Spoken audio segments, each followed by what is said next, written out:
is all about. If you understand liberty, you understand rights. You understand, of course, it's most important that we understand where our life and liberty comes from. And for me, it comes from a creator. It doesn't come from our government.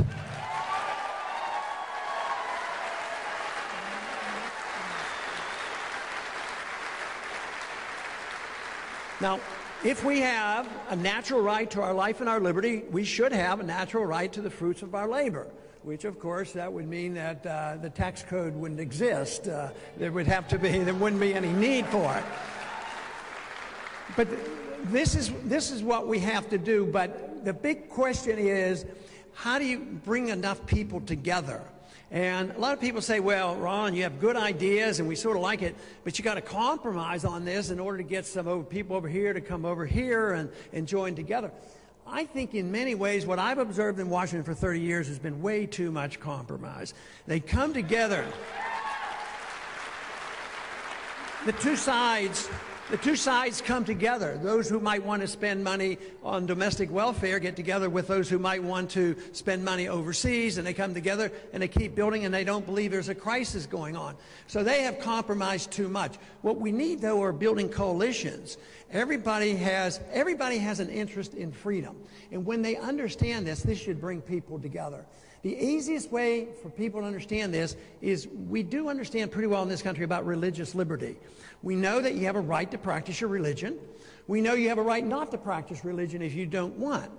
But if we could translate that into all personal behavior as well as all economic behavior, that it's your life, you run your life, don't hurt anybody, don't steal from everybody, you suffer the consequences of the way you run your life, you can practice your religion as you see fit, you can run your intellectual life as you see fit, and you have the right to spend your money as you see fit. All of a sudden,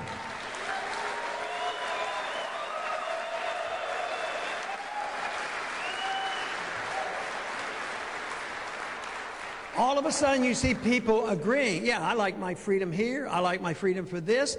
So you come together, but you don't have to be judgmental and say, oh, he's using his freedom the wrong way. I want him to use his freedom the way I use my freedom. No, you can't do that. You have to be tolerant. People say, oh, no, you can't be tolerant. What if they do something that you don't like?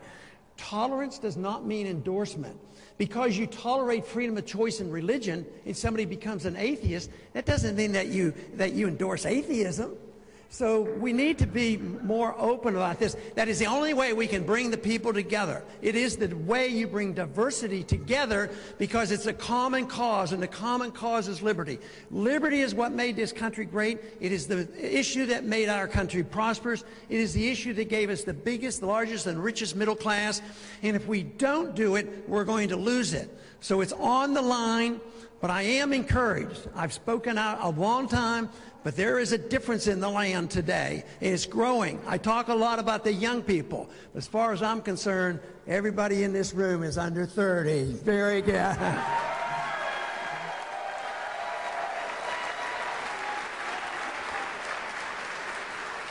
Now, it is a great cause, and one thing I talk about a whole lot, it's very serious, and we ought to have fun doing it because you'll meet allies. You meet allies in this room, and you understand it, and you bring people together.